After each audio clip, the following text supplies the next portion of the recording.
Hey, what's good, guys? It's Jace again with another theory video to close out Wano going into the next arc. And if you guys did a little reading, you would know that right now it's presumed that the next arc that's coming up after Wano is going to be Hellbound. So if you listen to any of my theory videos prior to this one, you know how I feel that this arc is going to transition to Hellbound. But for now, we're just going to work on what's going to happen in between the transition to Elbaf as far as the big picture in the war ending Wano, and as far as the big picture in the world view of One Piece. So let's get it started. When I left off in my last video, I stated that Sabo would die at the Reverie or be captured. I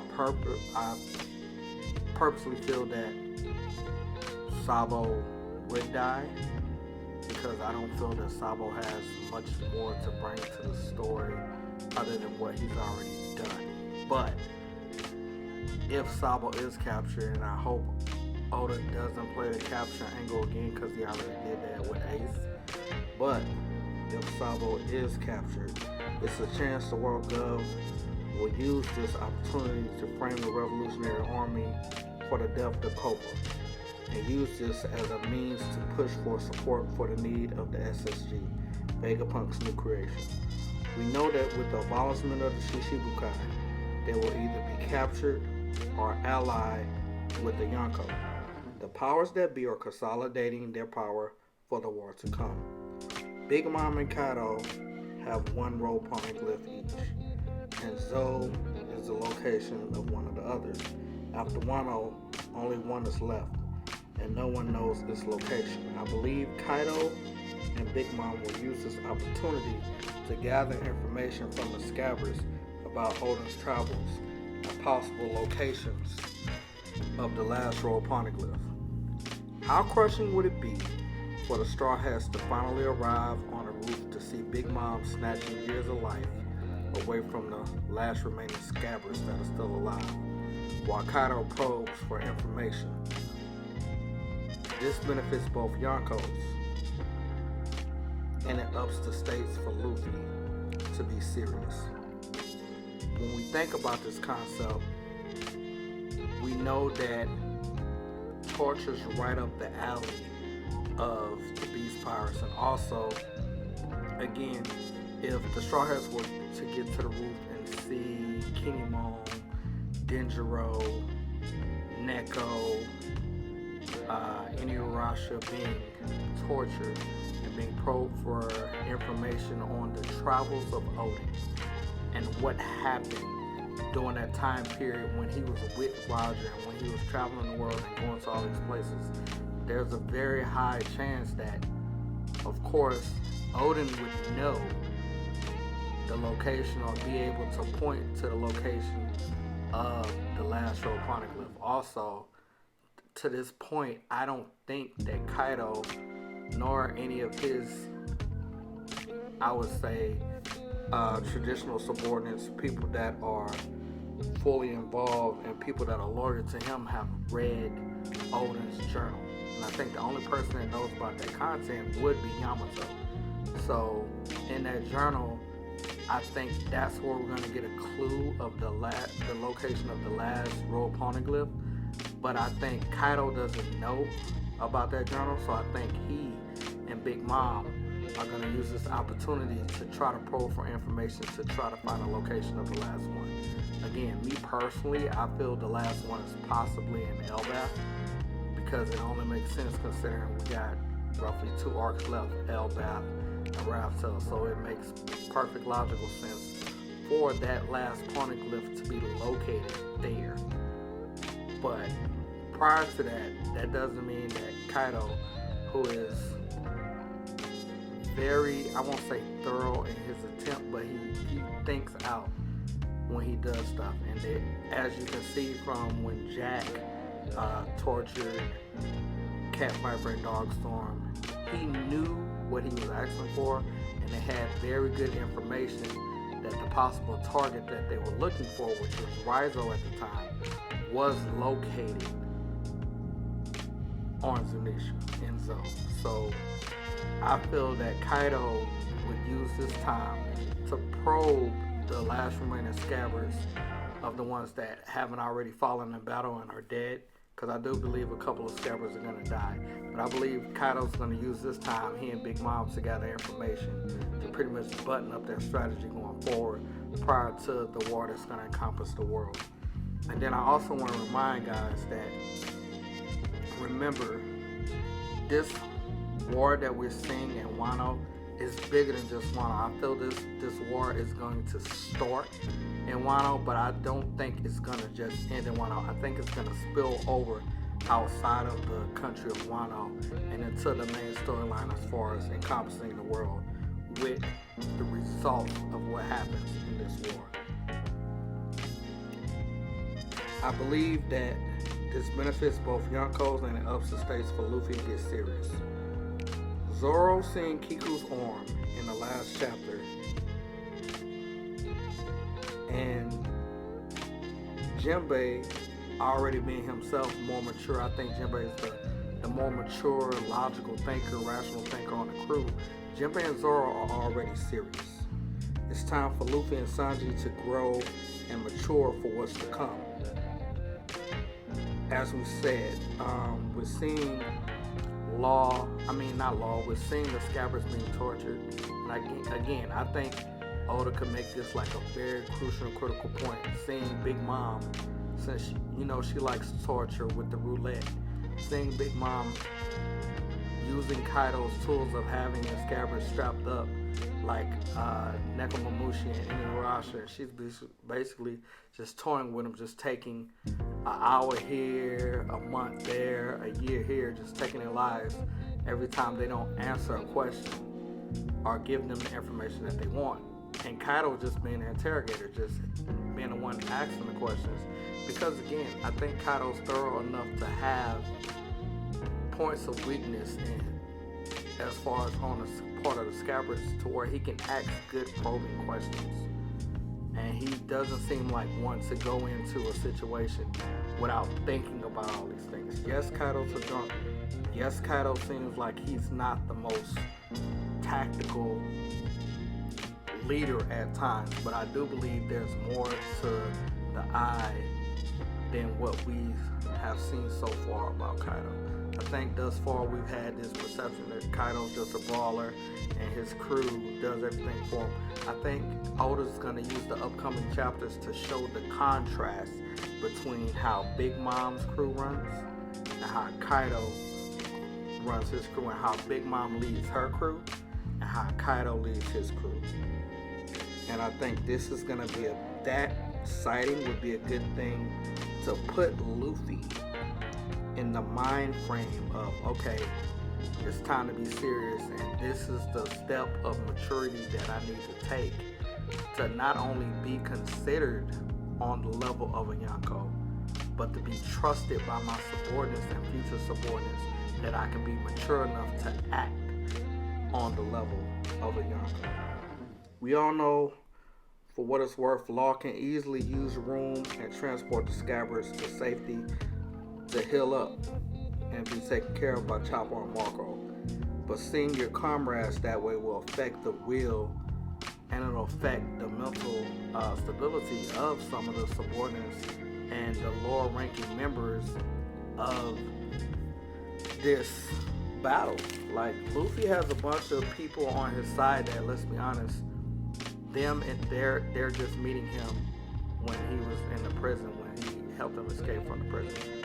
And he also has subordinates that really aren't true blue. They're really not truly loyal to him. They're just a part of his crew because they came from somewhere else. I believe with the war that's happening, the battle that's happening downstairs on, I think it's the second floor, or either the first floor, the bottom of the dome, where Queen is at and where Zoro is at. I believe that once Chopper heals those guys, I do believe that that's going to bring more subordinates and sway a lot of Kaido's men to join. Because let's think about it. After the speech that Kaido gave in the earlier arc, where he was basically telling Orochi's men, hey, either serve us or die. he pretty much made it known that they're finna kill off a lot of people. And when you kill off a lot of people, no matter what, there's always a lower class. And who do you think the lower class is gonna be in a situation to where you kill off all the regular civilians and you're forming this pirate island, this pirate paradise? It's nothing more than the weaker people. The weaker people in this scenario will pretty much be the pleasures, the gifters, the remaining followers of Orochi, and pretty much the majority of Kaido's forces are pleasures and gifters. So if you start to sway those people, as well as using the power of Tama with her devil fruit, the Kibidangos, for the gifters, that would really give Luffy and them a bigger alliance, which I feel could be led by Yamato going into the war to come. Because again, I repeat it again, we can't look at the war that's happening right now as just something that's just about Wano. Again, Oda said that he's gonna make the war to come bigger and more serious than Marineford. Marineford was just about Ace saving Ace. Once Ace died, it was about kind of Whitebeard getting revenge on what Akainu did, and pretty much once that fell apart, getting revenge on Blackbeard for what he did for setting up the situation with Ace, and pretty much destroying Marineford. But again, the whole focus of that was all in just Marineford. I feel the war to come is gonna scale and expand outside the boundaries of Wano and pretty much encompass the whole world. In Punk Hazard, in chapter 690, Law talked about the coming war. He stated that Marineford War was just a prelude and that the world government hadn't truly been challenged.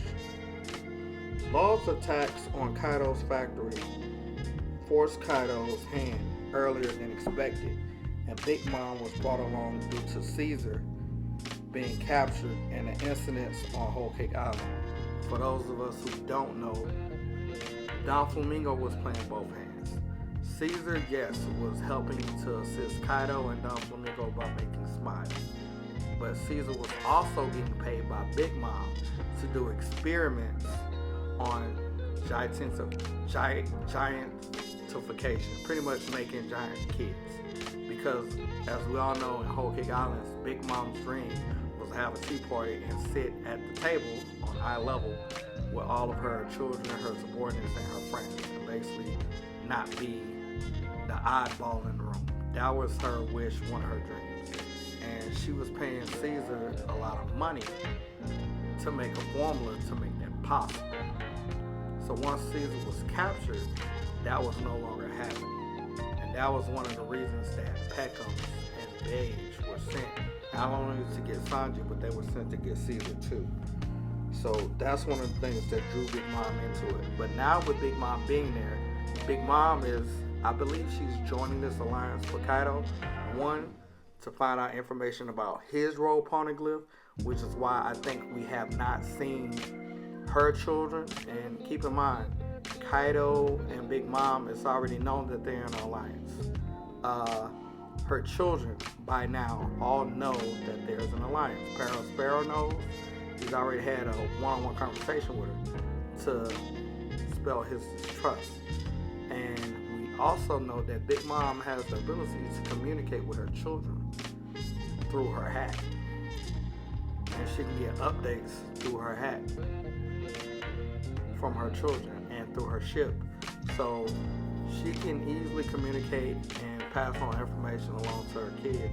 And I believe that her kids are scouring Kaido's territory to try to find his road poneglyph and also prepare for when Big Mom gives him the signal to leave, either to weaken Kaido's forces or to just pretty much hightail it out of there once everything starts to go south, once she got the information that she needed to pretty much wrap up this arc.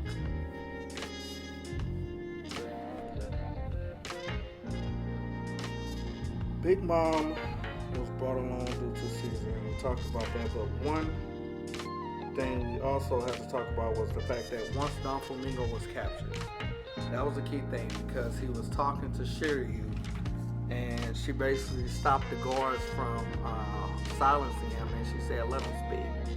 He was basically saying that when they helped the Straw Hats dethrone him, and when they locked him up and were transporting him to Impel Down, he pretty much said that now that you've taken the food away from the monsters and no one's feeding them what they need and keeping them at bay, what do you think is going to happen? And he was pretty much talking about it's going to be a war because they were using this time to prepare for the war.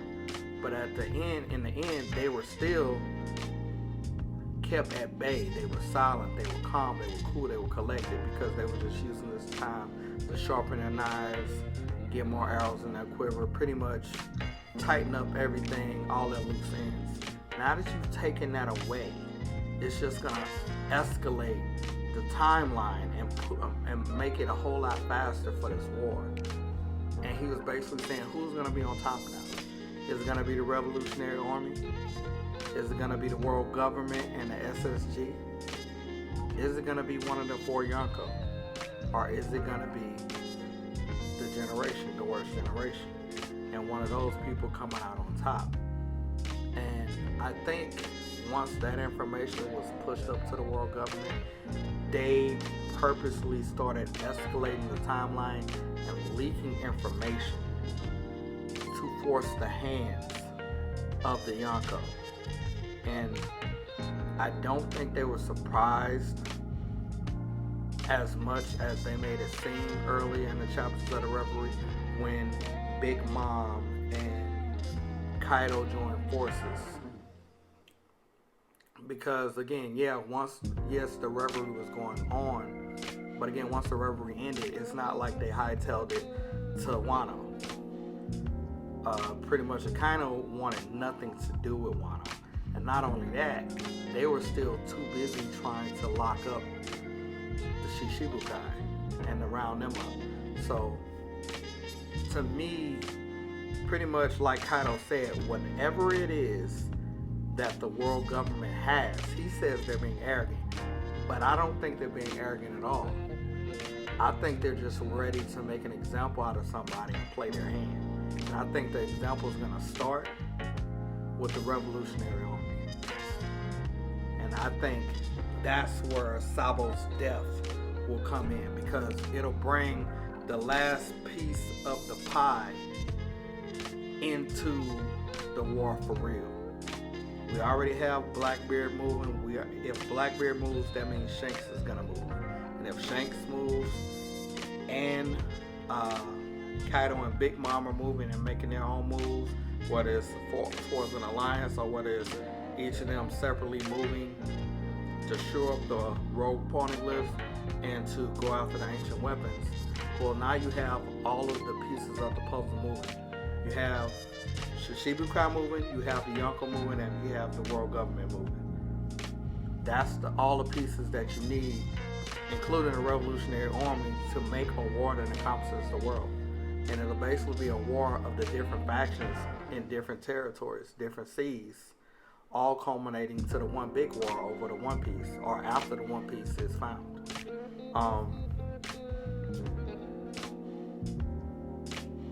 Pretty much, again, to wrap this up, I feel that we're gonna see torture again. I feel that you put two Yonko that, one, they both excel at getting information. We saw Big Mom's information network, how she knew everything about Sanji. She knew stuff about Sanji that his own family didn't even know about.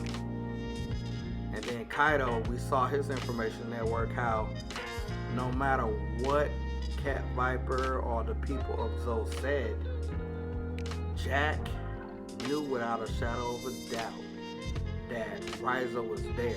And when we found out that the traitor was one of the scabbards, it kind of it kind of was weird because he wasn't on Zoe prior to. So how would he pretty much make it known to the Straw Hats that for sure, Rizo was on Zoe? How would he know how to get to Zoe? Yes, it was said in Kinemon and Momonosuke's story that they were stranded in different places. But I don't think that they knew for sure that the exact location that Rizo landed at was Zoe. So I personally feel that Kaido got that information from another source. And I don't think that source has been revealed. Two, I think it just shows the breadth of Kaido's information network outside of Wano. How he can control the narrative of what comes into Wano, and how he also is able to obtain information outside of Wano and keep himself and his subordinates in contact and up to date with everything that's going on. With this happening, I think, again, torturing is the MO of the Beast Pirates. They will become more informed by getting this information from the scabbards. And I also think that we got to look forward to either the scabbards becoming Odin soup, which I think it was one of Orochi's ideas. I don't know if Kaido would go back to that because it seems like it wasn't his type of thing. But will we see Odin soup, or will we see the scabbards strung up again like Cat Viper and Dogstar? And pretty much, like I said, Big Mom snatching pieces of their life as they answer questions to try to get more information from them pertaining to the Rogue Poneglyph and more information on the backstory of Odin. Thank you guys for listening. Thank you for your time. Jace out.